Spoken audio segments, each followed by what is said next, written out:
What is good? We're back.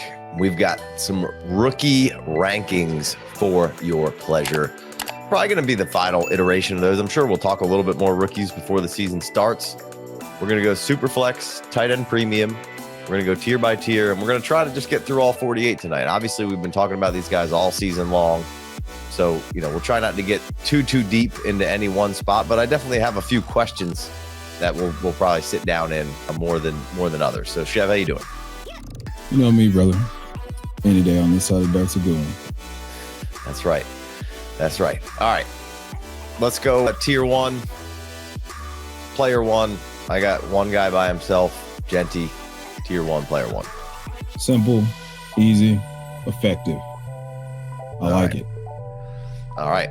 And, as always, this isn't necessarily exactly how you should draft them. You need to pay attention to the ADP as well and mitigate some of that, right? You don't want to draft the 109 player at the 104, right? You want to try to trade back and move around if that's how you have it organized. So just a preamble before we get into the rest of this. So tier two, Cam Ward, Caleb Johnson, Omarion Hampton, Tedoroa McMillan, Travion Henderson, and Emeka Egbuka coming in as my tier two. Who you got? Okay. This gets a little complicated for me because this has been a huge tier. This has been a big tier. We've been consistent on that throughout this entire deal, right? So originally, tier two starts with Cam Ward for me, obviously, and then Omarion Hampton, and then I would go with the big pineapple, Tedoroa McMillan, and I don't like. I'm warming up to the idea of Travis being at the head of this tier because we're clearly going to get him on offense. Now it's just how much we're going to get him on offense. And so right after Tedoroa, I'm going to go Travion, then Travis. Okay, Travis Hunter at ending your tier. Okay. Yes. All right. Yeah. Well, when I get to Travis Hunter, we'll talk a little bit about it. So, no huge changes, anything there. I've got Travis Hunter lower. So let's jump into the next tier here. Egbuka was the biggest tier jumper there for me. He'd been consistently either one big tier here, or once we broke it up into like two, just to kind of give people a little bit more of slightly like these guys, slightly more.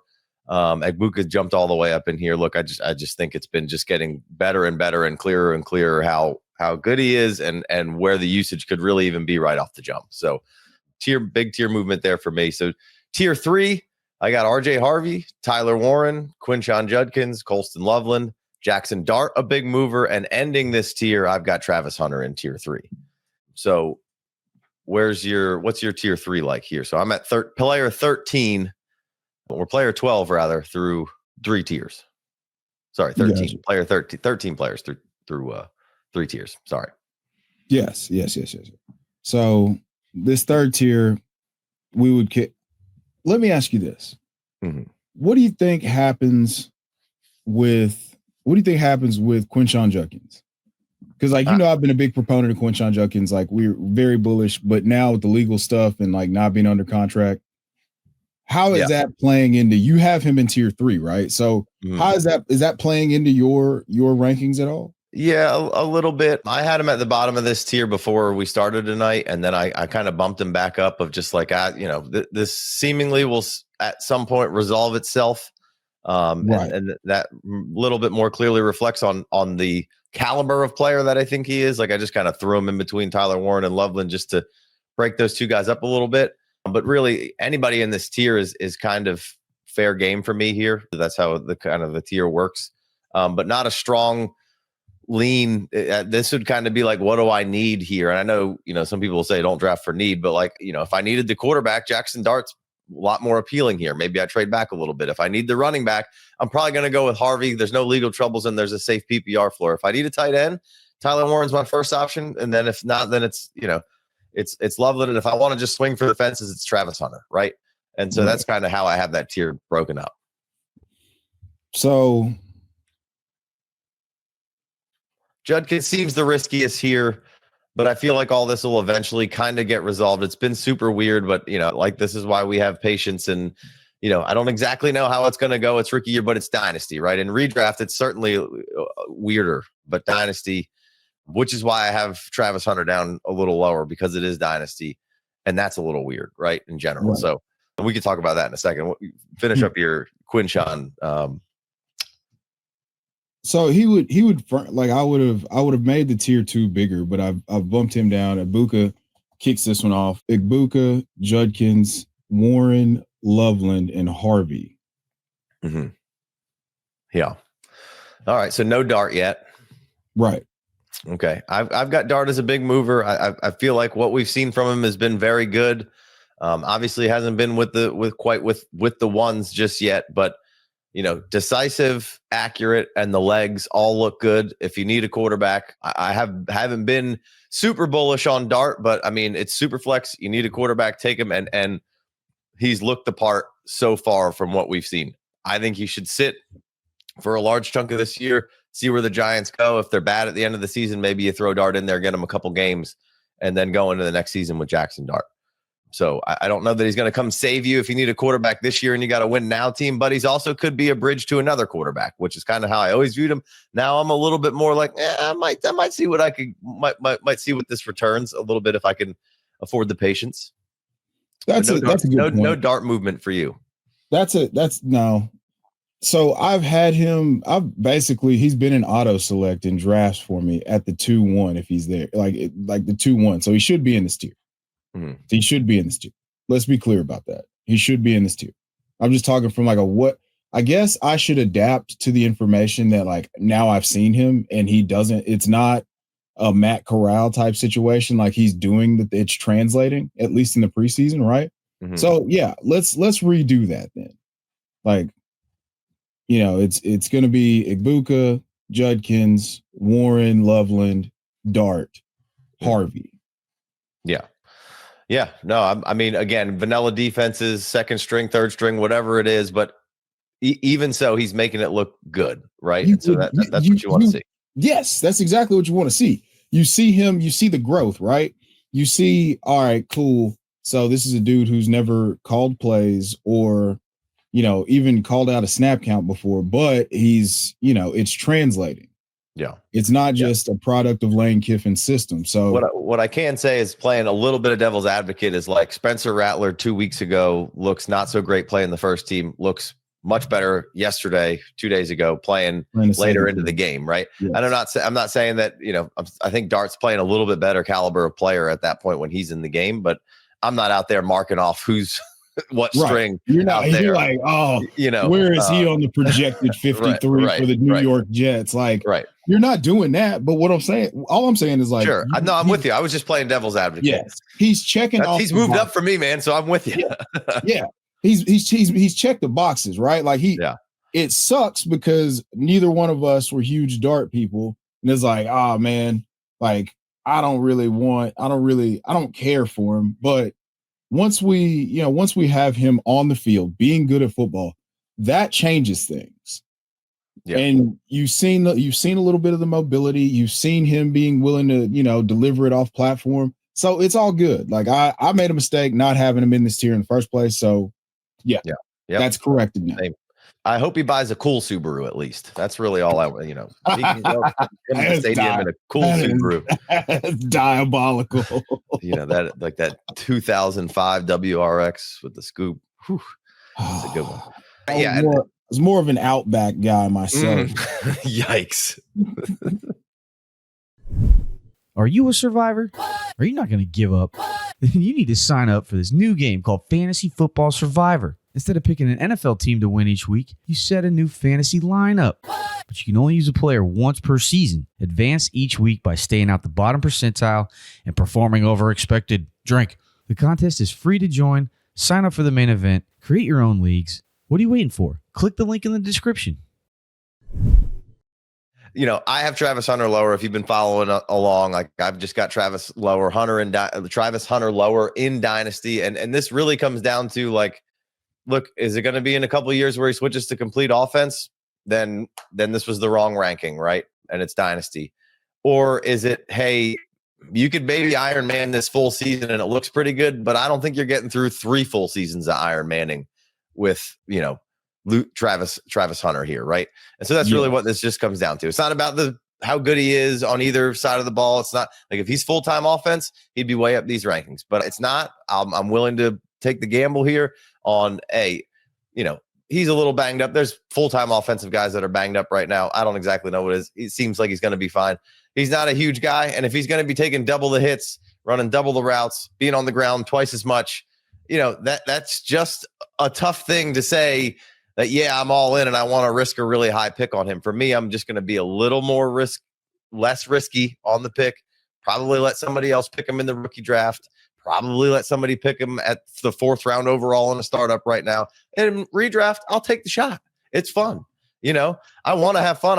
But it's to me, there's too much risk of the abuse that's been playing. And we've been saying that for a while. And, a Hall of Fame receiver came out and was basically said the same shit. Like, yo, this is hard enough. And then all the other things that we talked about, like Jags office, front office, Jags people, Jags can't put together a winning team. Now they're going to manage this first thing ever, on top of, hey, he's got to be in the different meeting rooms, on top of you're playing those guys, you're lining up against them in one fashion. And then on the other form, you're in the same meeting room as that. So like just everything is a challenge, and he's awesome and he can complete the task.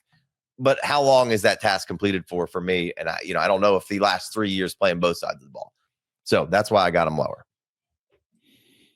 Yeah, listen, that makes sense. It makes sense, but we're seeing it, and whether or not we've got to assume, yeah, he might miss some time with injury, but if he's gonna give us, he'll never return on value, but he can still be really good. Like I don't think where he's being selected right now, I can click the button, but he's going to produce on offense, and I want the chance at him being an outlier.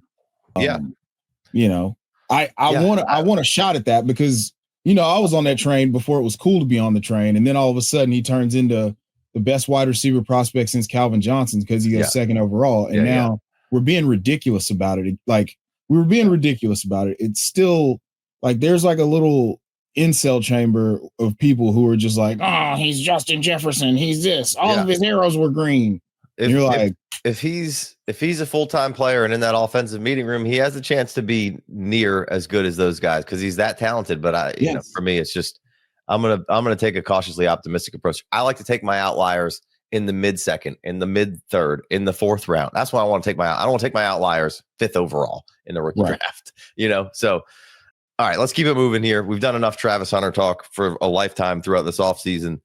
All right, next tier for me, I got Luther Burden, Jaden Higgins, Matthew Golden, and Trey Harris. Tier 4.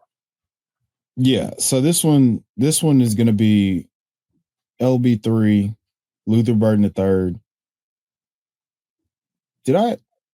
I didn't put Caleb. I didn't say Caleb yet, did I? I don't think so. I don't think so. I wanted to make sure. I was like, oh, okay. So I thought I didn't want to double count it. So Caleb, then Luther Burden, then Jaden Higgins, Matthew Golden. Tier 4. Well, and Trey Harris. My bad. Yeah. You said Trey Harris. Yes. Yep. Yeah. So I got Burden, Higgins, Golden, Harris. Tier 4. Yeah. So, all right, we keep it moving. I don't think there's really a whole lot to talk about there. We've talked about all those guys. I love Luther Burden. Yeah, maybe it's a slow burn for him, but again, it's Dynasty. I think he's going to be awesome. I think the role that he can play in this offense is going to be awesome. They're excited about him. Right now, he's got a professional in front of him, and, that's not going to last forever. So I'm going to take my Luther Burden there. Jaden Higgins is good. Golden's really coming along. Trey Harris maybe is taking a small bump here by adding Keenan Allen to that lineup, but again, Dynasty, love the player long term. With this whole deal, right? There's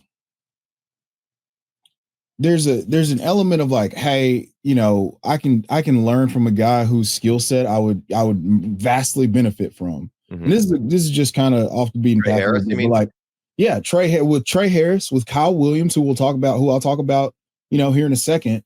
But you have guys whose skill sets they could definitely take pieces of their game from. Keenan Allen, known as a slot receiver, but an elite separator.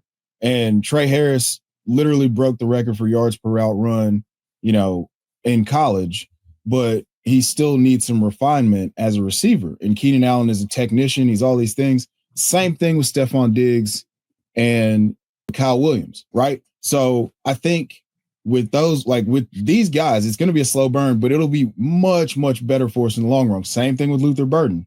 Him being able to like study and learn under a guy like DJ Moore. I joke about Zach Ertz and Trey McBride and that whole like Zach Ertz is the tight end like incubator and just guys pop out and they're tight like Dallas Goedert, all that stuff. But I think there's value in learning from a guy like that. So it's better long term. It's just, and we're playing Dynasty. So those are things that I've noticed. And I'm like, man, I feel like that should, that's going to be really good. So I'm going to remain steadfast on that. No, again, Adonai Mitchell, who we'll talk about on another episode, but he's learning from Reggie Wayne. Like Nico Collins was mentored by Andre Johnson. So these are things that make a difference when I hear stuff like that. It's like, oh, they're getting grade A examples to learn from. And that's an underrated point about like what the environment is in Dynasty. For sure. Absolutely. I know, you can't quantify it with a number, so some guys don't care about it, but I think those are absolutely important things, Chev. So, all right, let's keep it moving. Let's go tier 5. I've got Elijah Arroyo leading this one off. I got Kyle Williams, Terrace Ferguson, Mason Taylor, Cam Scattaboo, and the bottom of this tier, I'm not really sure. I have Jack Bashir as the last player in this tier. I think Jalen Milroe could be the last player in this tier.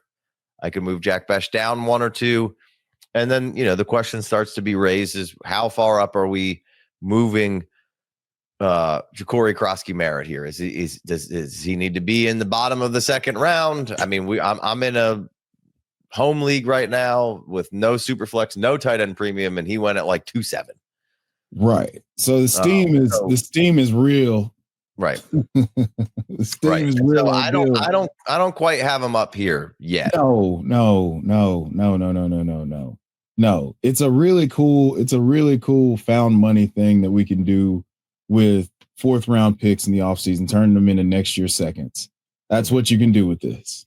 But I wouldn't put him up here yet. I think he's really good. And we've talked about it like on previous shows in passing, like this is a thing to pay attention to. And now we're getting positive signal, not just noise. You saw the touchdown run last, on Monday Night Football.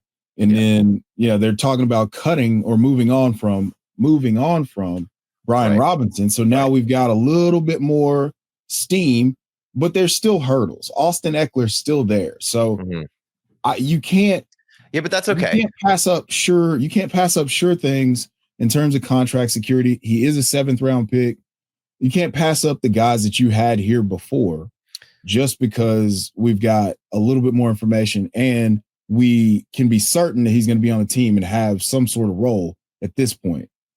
Yeah, we talked about this in the live show last night. Like it's weird. It seems the whole thing seems weird right now. The fact that you want to let Brian Robinson, they're trying to trade him. Obviously, I don't know if they're going to end up cutting him or not at this point. Like if you can't find something for him, it would almost seem like you would have to, but it seems like, and I don't know what's going on, but like, is he in the back there to go and say, hey, and I'm going to prefer a contract. I want a chance to be the guy and I can't get it here. Can I go somewhere else? And that I don't know what else would seem to be like, you're a really good playoff hopeful team.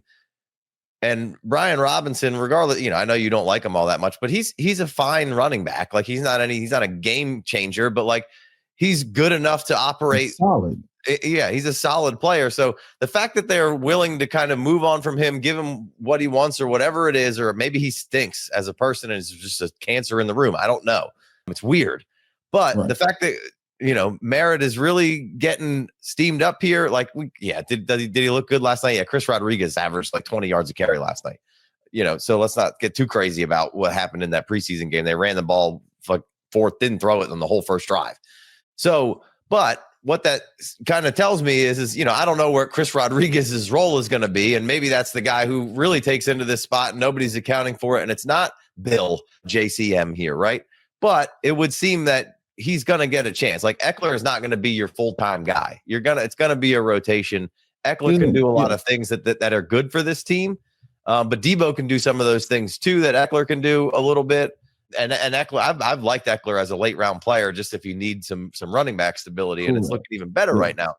But the fact that this is where it gets interesting. This is the big discussion I think tonight on this show, and it's taken up the most time already. It was just like, where do you move him to? What do you do? Like, yes, for the most part, if you can get it to, you should probably sell it. I typically like to go sell a large stock and then keep it where it makes sense. If he could be a key player for you somewhere, and you have a little faith in him. Here's the thing, he's not just some random guy. He was a good productive running back. He just was ineligible last year, right? So he kind of fell through the cracks a little bit. So it's not like we're dealing with a guy who he has good numbers. He's put up, good tape. Like he's not James Robinson that just came out of nowhere. And excuse me if you were a James Robinson truther in the beginning of things, or Phil Lindsay, right?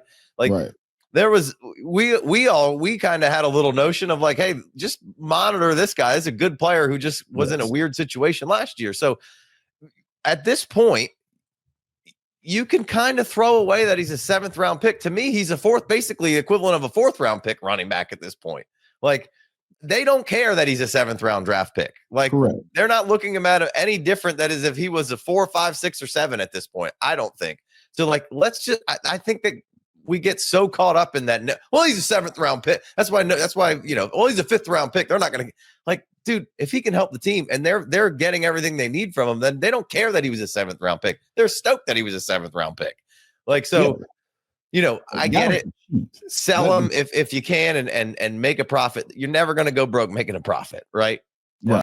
But the notion that I saw there's zero upside of keeping him. He's got put his yards per this, that, and I'm like, throw all that shit out the window right now. If he's going to get an opportunity on this team, he could be very valuable. Austin Eckler's 31, has had some concussion and soft tissue injuries, and then it's Chris Rodriguez. Now, if they're gearing up for a trade, different story. So, but we can't know any of those things.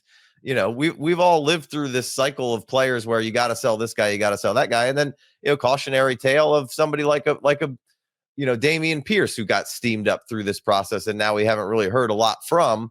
So that's, those are your juxtapositions here. Like, is he somebody who can really make a difference, or is he somebody who gets steamed up, has an okay year, and then you don't hear from him again?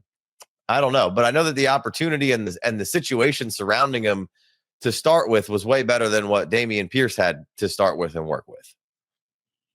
It's much better, and that's why everybody's so bullish. It's the whole reason that we jumped on it. Dougie mentioned him being the MVP of the Shrine Bowl, and it's just kind of been a name that's in the back of your head.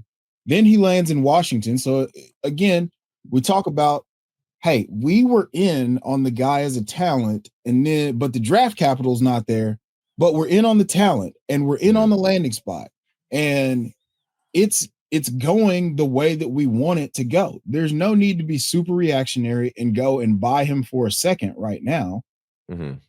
There's just no need to be that reactionary. If you can get a second for him right now, that's fine. That's perfectly fine. Now, again, never go broke taking a profit, but how high can the ceiling go? We don't know. But this is you've got a running quarterback. It's one of the reasons that you want to be in on those running backs that have mobile quarterbacks, Daniel Jones and Jonathan Taylor now, or, whenever it turns into Anthony Richardson and Jonathan Taylor. You got, Jaden Daniels, Justin Fields and Breece Hall. Jaden Daniels, with whoever the running back is here, is going to have wide open running lanes. And so there's just an opportunity here to, have a guy that was on the back of your roster, probably on your taxi squad, a complete afterthought for a lot of people, become relevant in the news cycle quite a bit from a dynasty perspective. It's really cool if you were, if you did the homework and now you're in a position to profit from it. Right. We'll be back with more FFD after a short commercial break. If you're as serious as we are about Dynasty, you gotta be playing on FFPC. They are now the proud home of over 2,000 Dynasty leagues, and not a single league has ever folded. Incredible. Drafts are kicking off every day, so go over to myffpc.com and take your game to the next level. New users get $25 off their first league using code FFD. Holler at your boys. So back to the tiers, and I just felt like we needed to get into the conversation of where we're putting him. I don't have him there yet. That ends my 5th tier with Besh, and I'm a little up in the air, kind of where like this melding the end of 5, 6, and 7 gets a little musty for me. So where are you at here with 5 and 6 and 7? Really, give me 5, Chev. Okay, so Kyle Williams, who I spoke about earlier, Mason Taylor, Jalen Milroe, Elijah Arroyo, and Jaden Blue. Okay, you got Jaden Blue up there. Yeah. Interesting. Yeah. Interesting. Yeah. Well, so didn't realize you were such a Blue guy. I wasn't, but again, Javonte's proving me right. It just doesn't have. It's just not there. He's just gonna mid his way into. He's just gonna mid his way right into the darkness, right into the yeah, deep scary night or whatever.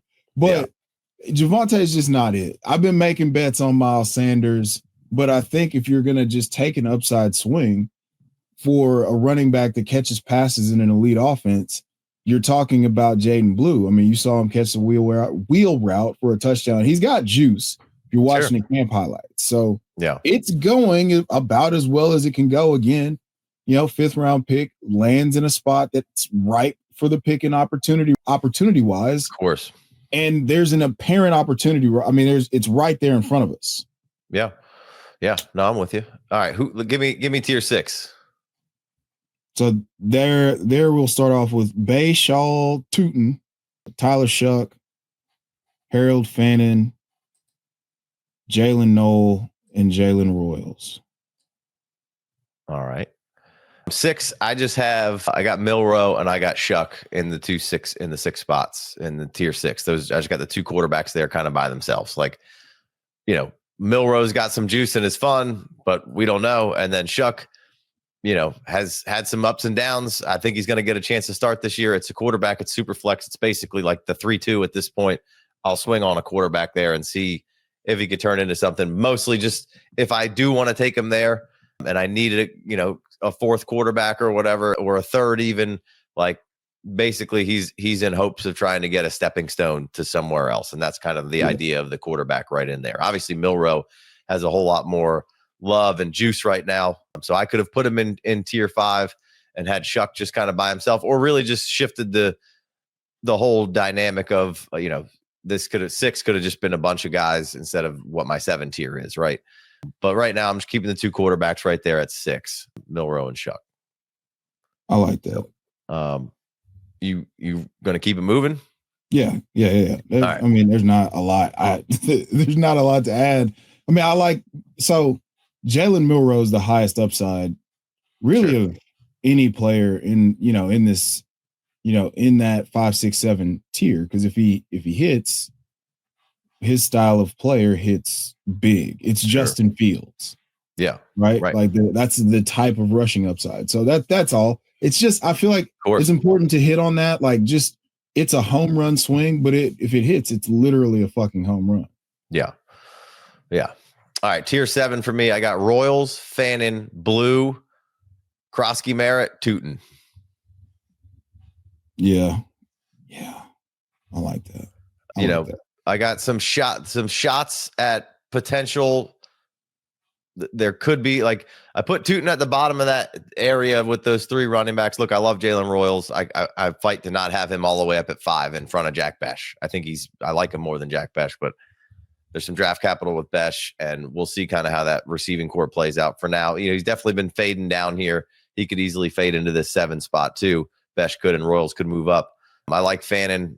We'll see. But these last 3 running backs in this tier, Blue, like you talked about, man, there's an opportunity there. And, I don't know if he's your banger, right? You can kind of get through banging around with maybe Maffa or Javonte or, maybe Miles Sanders, whatever it is. But Blue's going to be your guy with some excitement who can, add to this passing attack, right?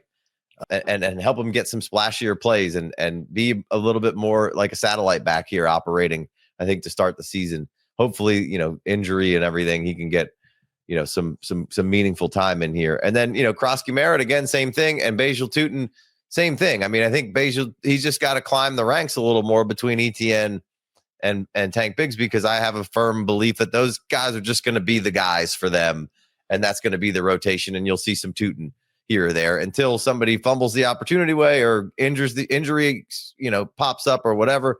I think all those guys have interesting upside kind of where they're at and the places that they're in. So that's kind of how I came up with that section of that tier there. Yeah. Yeah. I can't argue with you.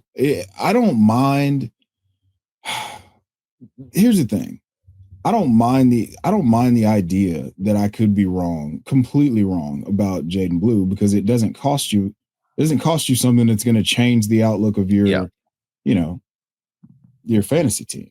I don't mind. I could be completely wrong about Jack Besh.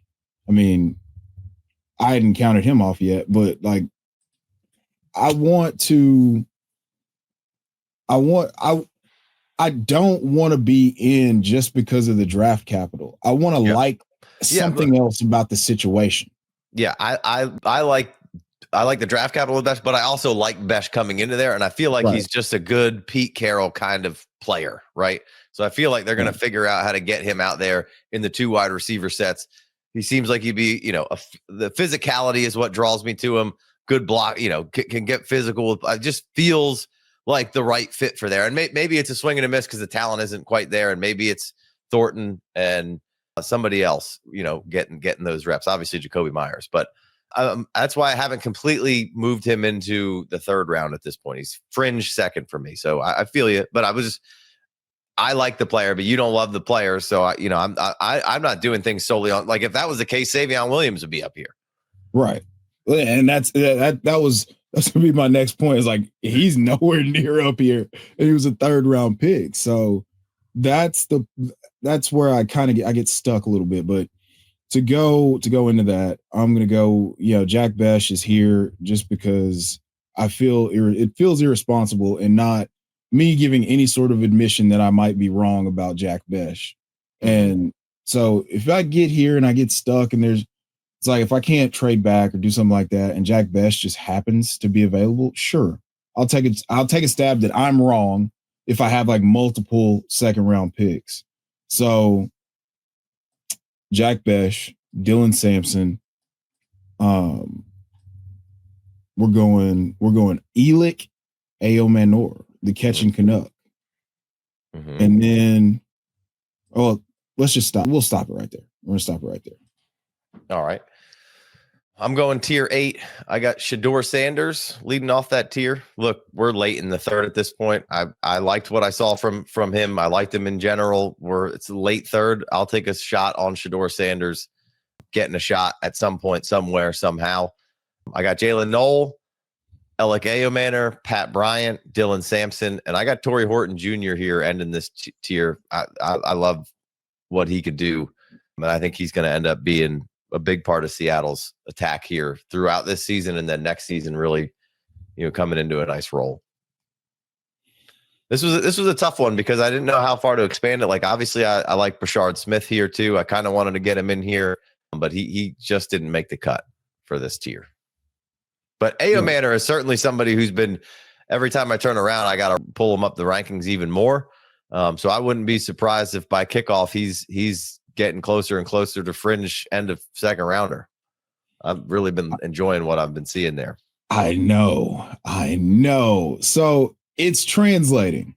So there was wildly inconsistent quarterback play at Stanford, and you've seen him pass, check every box. He's got the apparent opportunity. There's a wide open second receiver role behind Calvin Ridley.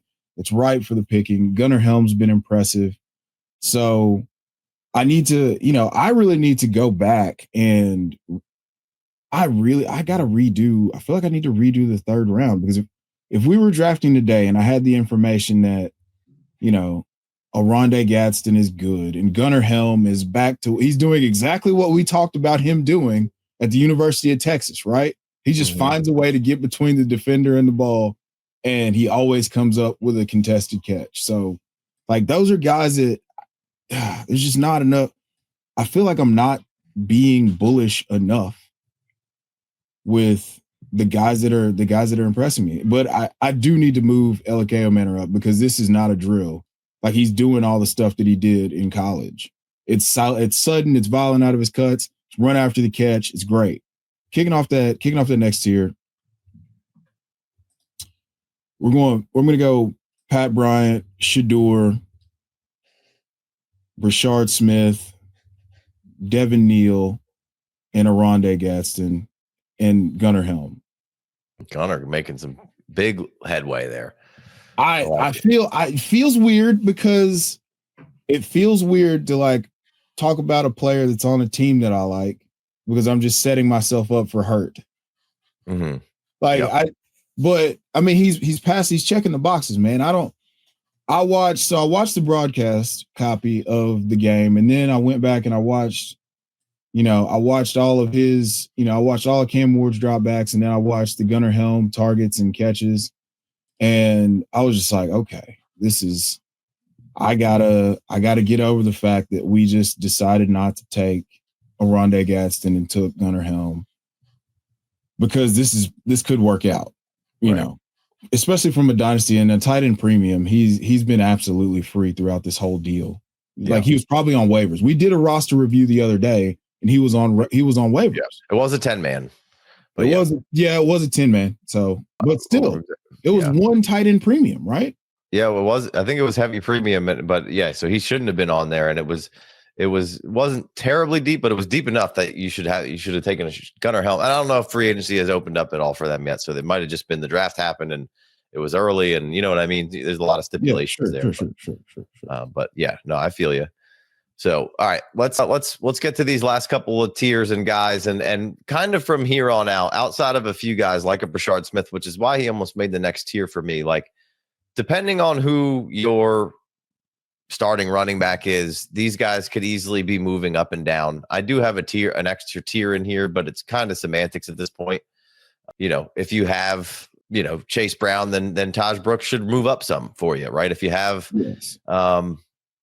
JT, then Giddens should move up for you. I have those guys probably a little lower than if they were your backup. But, and you could say, well, you don't want to own in Dynasty, I absolutely want to own my handcuff. I'm fine with that. And so I would move Taj Brooks and target him a little heavier. I would move Jarquez Hunter up and target him a little heavier, right? If I have Kyron, right? So in my tier 9, I got Brashard Smith. I got Devin Neal, still my dude. Woody Marks, got him in there for the satellite purposes. Got a Rondé Gadsden. Got Dante Thornton, who's slowly been climbing up these ranks. Dante Thornton Jr. Got Jarquez Hunter, and I got Jordan James. And that's more so just based on how much I like those running backs. Now, again, any of the Taj Brookses, the Giddens, the Ollie Gordons, any of those guys could move up here, and I could draft them a little higher if I had said running backs. Yes. So that's kind of where I'm at there. And I'm just going to finish it off to 48, and then you could take it to 48. So the next tier, I got Tesla. I can't really figure out what to do. I keep wanting to move him up, and then I move guys around, and he ends up back down here. It kind of interesting. He looks half decent.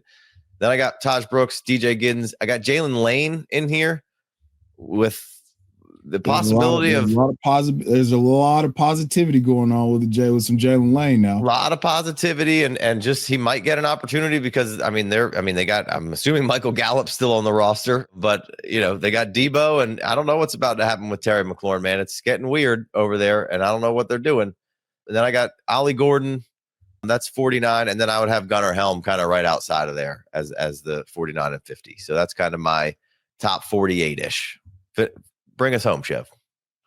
That's fair. So I'm just gonna give the guys that I'm taking stabs on late in the process. We're going Isaac Tesla. They're signal not noise. They traded 3rd round picks to get him, and he's passing the test. Mm-hmm. He's passing the test, man. Torrey Horton, Dante Thornton Jr., we've talked about him. Ollie Gordon, again, passing the test. And there is a role wide open now, right? It doesn't look like it's going to happen for Jalen Wright. It's not looking great right this minute. So somebody tweeted out the preseason stats, which again, you don't have to, but Jalen Wright was, 13 for 19 and Ollie Gordon was like 23 for 131. Mm-hmm. He's passing the test. DJ Giddens passing the test. Jordan James has been injured, but we haven't seen him, but he was getting a lot of love, and he does offer something different than the two running backs that they have there, which is kind of interesting. And then I'll throw out Efton Chisholm, the undrafted free agent. He's been cutting up for New England. Trevor Etienne has looked impressive outside of that fumble on the kickoff. I've been trying to stash a little bit of Trevor Etienne just in case. Sure. Just in case. I mean, former Gator. He's got juice. Is the thing. He's 4'2". He's small. I won't say small, but he's a satellite back. He's compact. A lot like Jaden Blue, but he's a little bit heavier. What'd you say? Compact. There we go. Words are hard sometimes, but yeah, just to close it out. And then, like I said DJ Giddens already. But yes, those are guys worth taking stabs. Right. In the later rounds. Nobody really was on Torrey Horton. Now, if your leagues are sharp, they're aware that he's been putting on in camp. Also, Damian Martinez. I was going to give Trevor Etienne certainly could move up this list if you have Chuba and Rico's on a 1-year deal. I think those guys will be the main guys this year, but injuries happen. LaQuinn Allen, deeper stash. Will Howard's a mustache. Absolutely, 100%. Really like what he's got going on. Ricky White, again, another Seattle guy, so it could be a little jammed up there, but I like him. And Rocket Sanders. Sanders. If you're a Devy guy, that's a name that you were already stashing. Yeah. So, all right, let's wrap this one up. Chev, you got anything for him on the way out? No, man, just go. Please, if you play redraft at all, the redraft channel is up, and really want to encourage you guys to go check in. We were live Saturday for like 4 hours. Casey came on and shit on us while we did a draft. It was great, but lots of fun, man. That's pretty much it, man. And as I always say, there's ball watchers and ball knowers. Assign yourselves accordingly. All right. On that note, we're going to get the FF out of here. We'll catch you next time. Peace.